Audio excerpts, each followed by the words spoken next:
Welcome back to Master Your Ash.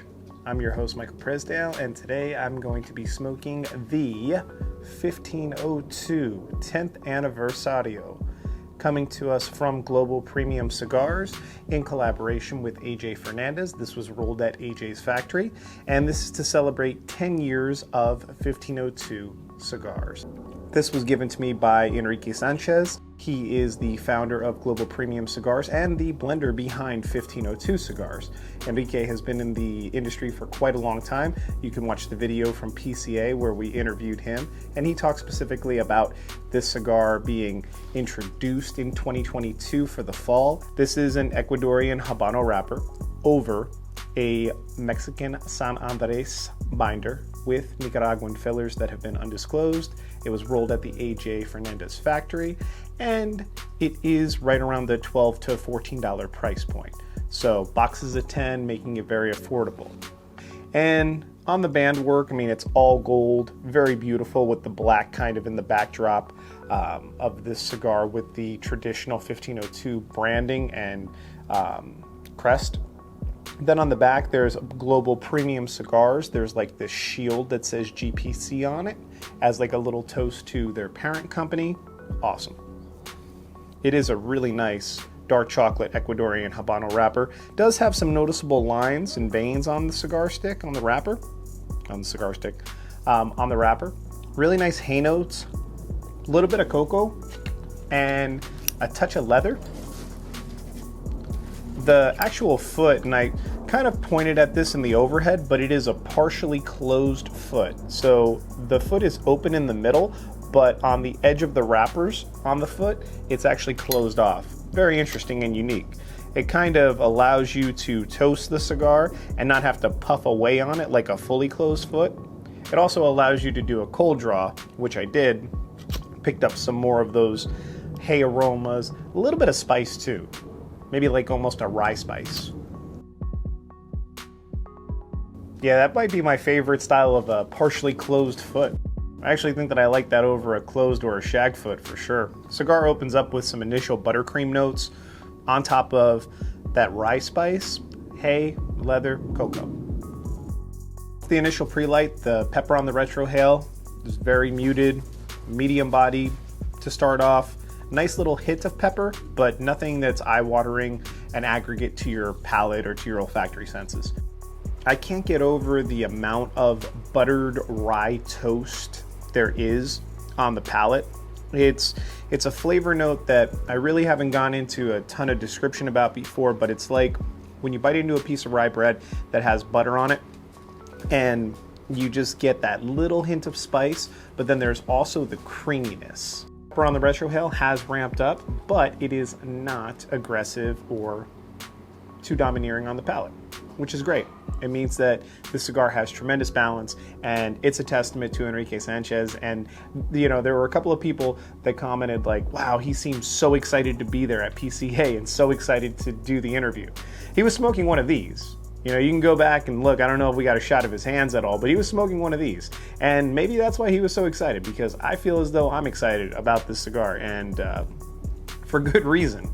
This is definitely leaving me smiling as I go through the first third. I'm looking forward to the second third, and we're going to see how this thing kind of wraps up at the halfway point. So we are back, and we are smoking on down our second third on this 1502 10th anniversary cigar.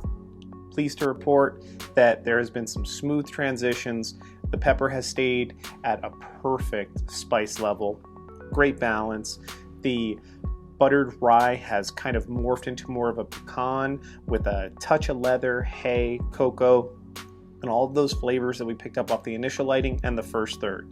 And there has been the introduction of the nutty component, which is where the cream has kind of morphed into in that pecan flavor that is rich, delicious, and just fantastic.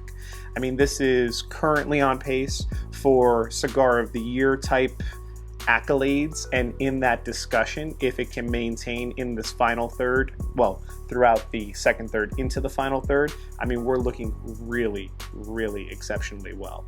And to that note, I'm going to add in my pairings.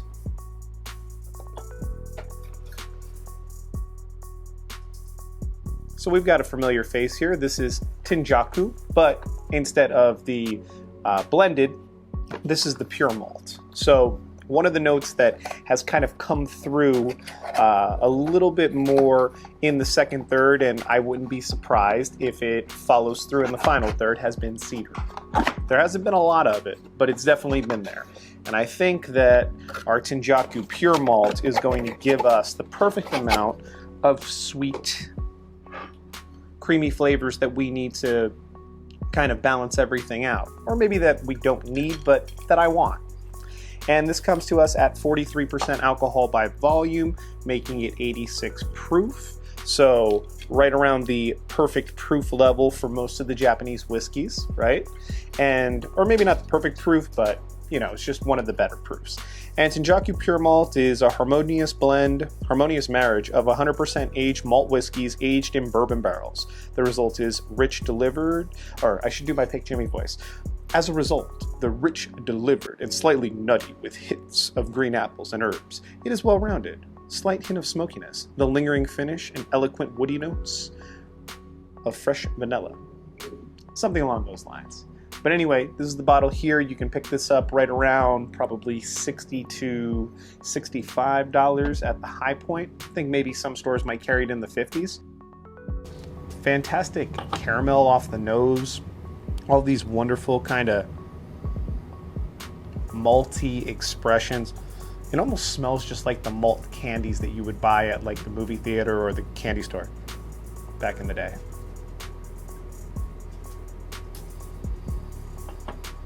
Man, they are 100% correct on that whole green apple thing.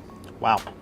It has green apple way more than vanilla in abundance on that whiskey. Really interesting note. I feel as though, being that it's 86 proof, it's not too bold, doesn't overpower the cigar. They just kind of blend equally, and there's this beautiful harmony in the pairing.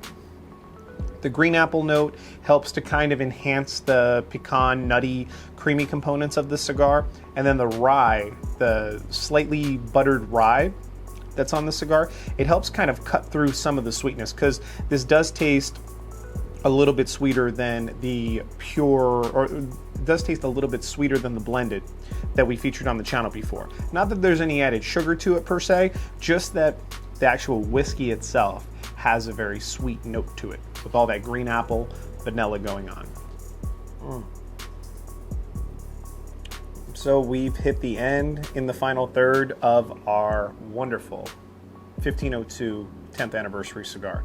This is by far the best that I have ever received from 1502. I think that as a brand, the sky is the limit for what they can put together. I've smoked the ruby, I've smoked the emerald before, I believe, or not the emerald, but the sapphire. Both of those were fantastic smokes. This takes it to a whole nother level. This is by far a box-worthy stick. This is going to probably, I would say, be in my consideration for cigars of the year once we hit December. Fantastic cigar. It is box worthy. Thank you all so much for watching, liking, commenting, subscribing, doing all of the YouTubery things, as Pick Jimmy likes to say. And I look forward to catching you again for another 1502 cigar review.